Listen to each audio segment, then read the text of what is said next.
जब पान वाले ने हलदार साहब से कहा, वो देखिए सामने आ रहा है लंगड़ा,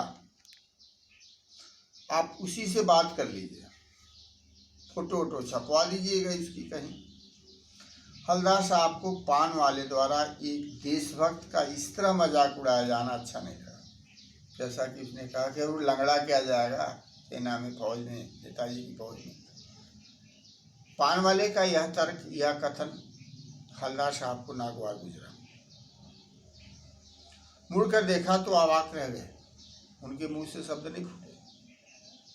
वह जो कैप्टन चश्मे वाले के नाम से प्रसिद्ध था, बेहद बूढ़ा मरियल सा लंगड़ा आदमी, सिर पर गांधी टोपी और आंखों पर काला चश्मा लगाए, एक हाथ में एक छोटी सी संदूकची और दूसरे हाथ में एक बांस पर टंगे बहुत से चश्मे लिए हुए अभी अभी एक गली से निकला था और अब एक बंद दुकान के सहारे अपना बांस टिका रहा था।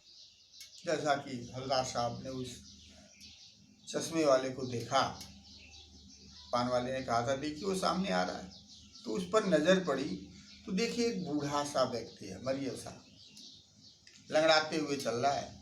उसके हाथ में एक छोटी सी संदूकची है और एक बांस लिए हुए है जिस पर विभिन्न प्रकार के चश्मे टंगे हुए हैं। वो एक गली से निकला था और गली से निकलकर बगल की दुकान जो अभी बंद पड़ी थी उसके सहारे उसने अपने बांस को टिकाया और वहीं बैठ गया। अब तो इस बेचारे की दुकान भी नहीं है, फेरी लगाता है। हलदार साहब चक्कर में पड़े। हलदार साहब ने जब उसको देखा तब बात उनके समझ में आई कि ये फेरी लगाकर चश्मा बेचने वाला है, लेकिन इतनी देशभक्ति इसके अंदर कूट कूट कर भरी हुई है। पूछना चाहते थे इसे कैप्टन क्यों कहते हैं, क्या यही इसका वास्तविक नाम है? पान वाले से सारा जानने की कोशिश करना चाहते थे कि लोग कैप्टन क्यों कहते हैं, क्या यही इसका नाम है?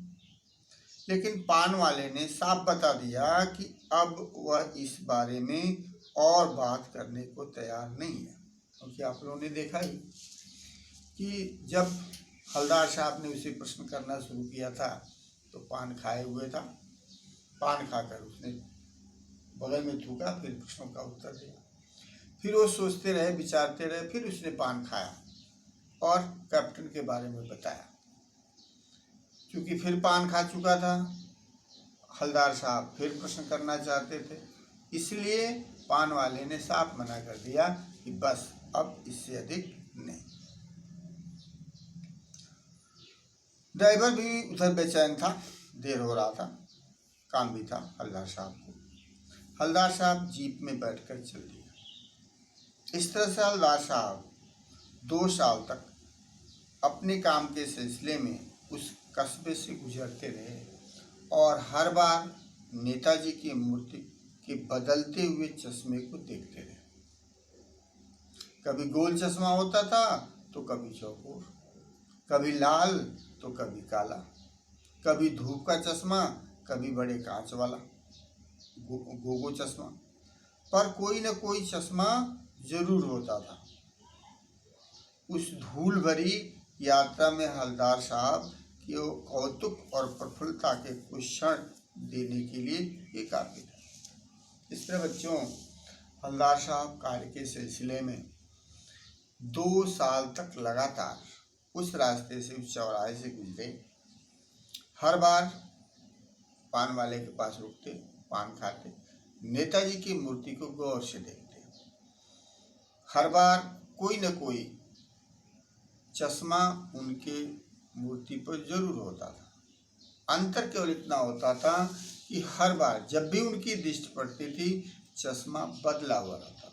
कभी धूप का है, कभी पावर का है, कभी गोगो है, कभी क्या है, कभी क्या है। इस तरह के चश्मे उनके मूर्ति पर अवश्य लगे होते थे।